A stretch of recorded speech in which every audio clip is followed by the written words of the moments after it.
Assalamualaikum warahmatullahi wabarakatuh. Berikutnya saya akan menjelaskan tentang variabel penelitian dan teknik pengukuran.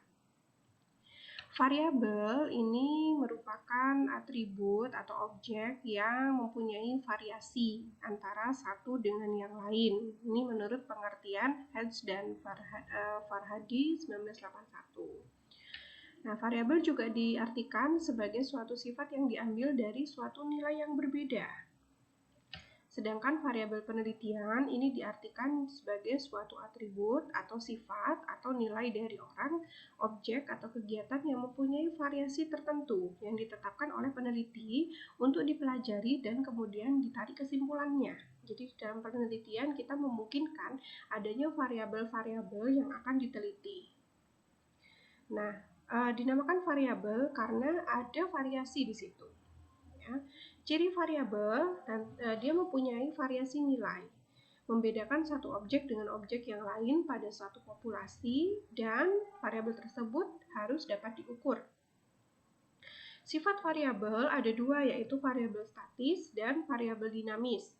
Variabel statis ini umumnya sulit dirubah, ya, misalnya jenis kelamin, status sosial ekonomi, tempat tinggal, dan lain-lain.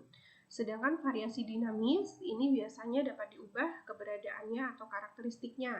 Misalnya kinerja pegawai, motivasi belajar, prestasi, pengetahuan, sikap, dan penilaian.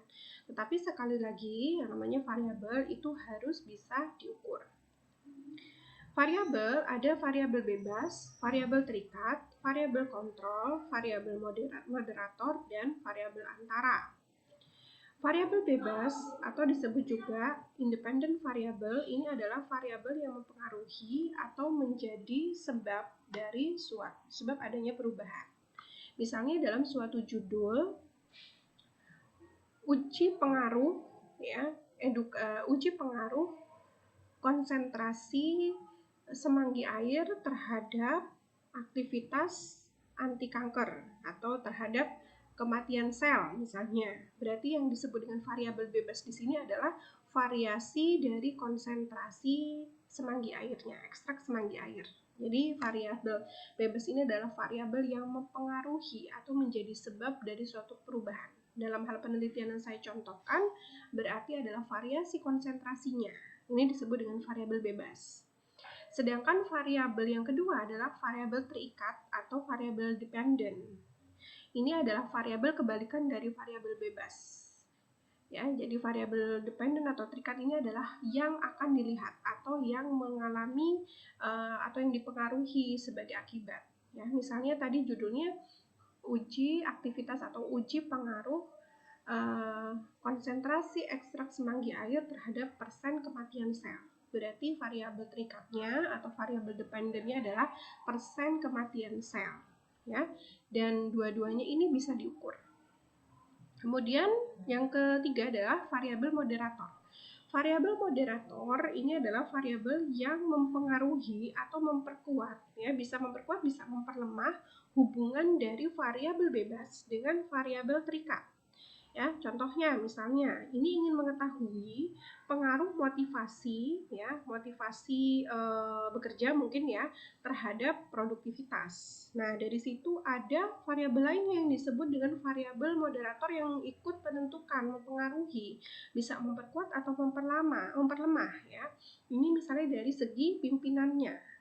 Nah, ini disebut dengan variabel moderator. Jadi nanti bisa dilihat ya dari penelitian masing-masing apakah ada variabel bebasnya, ada variabel terikatnya atau variabel moderator, ya, nanti bisa dilihat.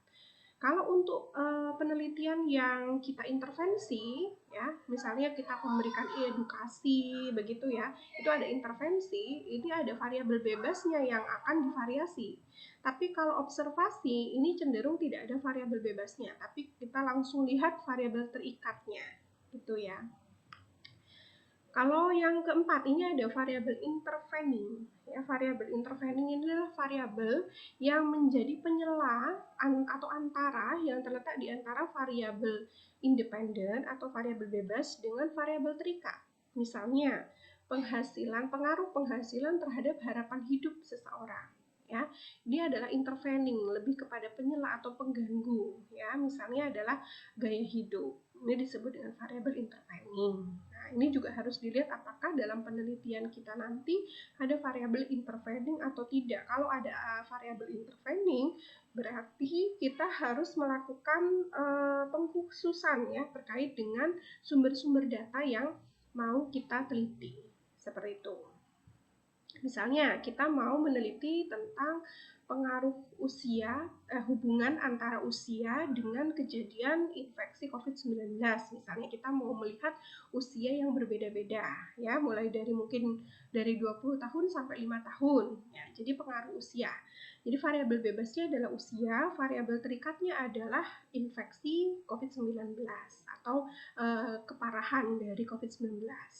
Nah, variabel penyelanya di sini atau interveningnya bisa mungkin adalah faktor komorbid, ya, seseorang dengan penyakit pemberat gitu ya, misalnya ada diabetes mellitus dan hipertensi.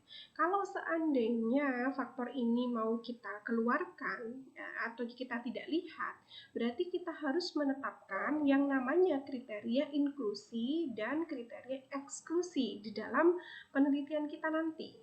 Kriteria inklusi itu adalah kriteria yang diambil.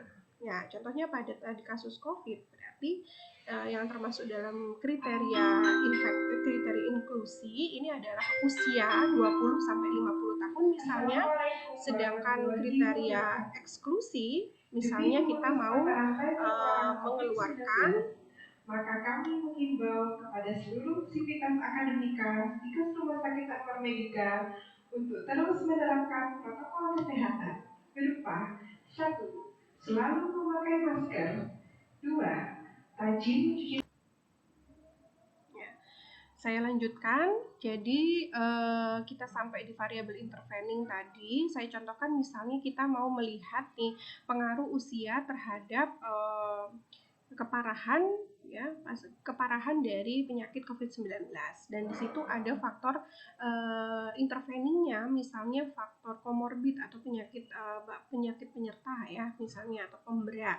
Jadi di dalam penelitian ini kita harus exclude beberapa penyakit yang mungkin nanti akan mempengaruhi tinggi atau rendahnya tingkat keparahan. Ya, jadi nanti akan bias kalau misalnya kita tidak exclude ini pengaruh dari usianya atau pengaruh dari penyakitnya. Nah, berarti kita harus menetapkan yang namanya kriteria inklusi dan kriteria eksklusi. Kalau kriteria inklusi itu adalah kriteria yang kita pakai, yang kita ambil, yang kita gunakan. Berarti contohnya tadi, berarti yang kriteria inklusinya adalah pasien COVID-19 dengan usia 20 sampai 50 tahun. Sedangkan kriteria eksklusi yang kita keluarkan itu adalah pasien COVID-19 yang memiliki penyakit komorbid. Itu tidak kita gunakan. Jadi nanti menentukan ini variabel-variabel ini terkait dengan populasi yang kita gunakan, instrumen yang kita gunakan. Jadi kita harus merumuskan variabel-variabel yang ada dari penelitian kita. Lalu yang terakhir adalah variabel pengendali. Variabel pengendali ini adalah variabel yang dikendalikan atau dibuat konstan sehingga pengaruh variabel independen terhadap variabel dependen atau variabel bebas terhadap terikat itu tidak dipengaruhi faktor luar. Nah, contohnya ini biasanya banyak di eksperimen ya, atau misalkan di sini saya contohkan pendidikan SMA atau SMK berpengaruh terhadap keterampilan mengetik misalnya. Nah, tetapi dalam hal ini juga ada faktor-faktor yang bisa kalau tidak dikendalikan maka akan berpengaruh terhadap hasil penelitian. Jadi kita harus harus kontrol naskahnya. Jadi naskah yang digunakan oleh semua siswa SMA ya atau orang dengan pendidikan SMA itu harus naskahnya sama ya. Misalkan naskahnya 2 halaman ya 2 halaman. Semua jenis naskah tulisan huruf semua atau huruf dengan angka semua. Jadi harus seragam. Harus kita kontrol, kita samakan.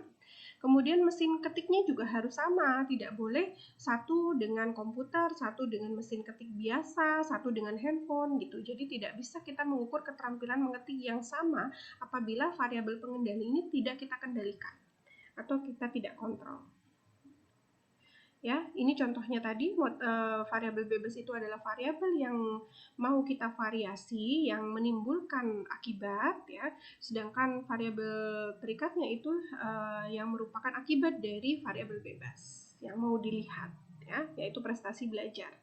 Jadi pengaruh motivasi belajar terhadap prestasi belajar. Motivasi belajar adalah variabel bebasnya, prestasi belajar adalah variabel terikatnya. Jadi ini hubungan ya, untuk melihat hubungan antara motivasi belajar dengan prestasi belajar, atau dengan kita memberikan perlakuan edukasi ya, ataupun dari penelitian eksperimental. Kalau observasional itu rata-rata tidak ada variabel bebasnya ya, bisa langsung variabel terikat juga bisa, tapi juga ada variabel bebas kalau mau melihat hubungan ya, hubungan yang mau kita amati atau kita observasi. Jadi harus dilihat nanti adakah masing-masing dari penelitian kita itu variabel bebasnya, variabel terikatnya, variabel interveningnya, variabel pengendalinya, dan variabel moderatornya. Jadi harus dipetakan semua agar nanti di dalam penyusunan prosedur penelitian, instrumen penelitian, dan objek yang kita teliti itu tepat gitu ya. Baik, ini macam-macam variabel penelitian sudah ya secara umum. Kemudian tipe skala variabel ya. Jadi saya bilang tadi bahwasanya variabel itu harus bisa diukur gitu ya. Untuk pengukuran variabel ini ada skala rasio, interval, ordinal, dan nominal. Saya mulai dari bawah yang mudah dulu, yaitu nominal. Nominal ini bisa berupa jenis fungsinya hanya berupa label atau tanda atau hanya membedakan. Misalnya jenis kelamin wanita dan pria kita beri angka 1 dan 2 begitu. Misalnya wilayah 1, wilayah 2 sampai wilayah 10 gitu ya. Ini merupakan variabel nominal ya. Jadi nanti ketika dimasukkan ke dalam SPSS itu kita lambangkan dengan angka. Ini bisa ya. Kemudian ordinal. Ordinal ini variasi perbedaan dengan urutan. Misalnya ranking ya, atau jenjang pendidikan itu kan ada urutannya, jaraknya seragam, jarak satu tingkat dengan yang lain ya. Kemudian yang interval, kalau yang ordinal ini perbedaan urutan ranking gitu ya.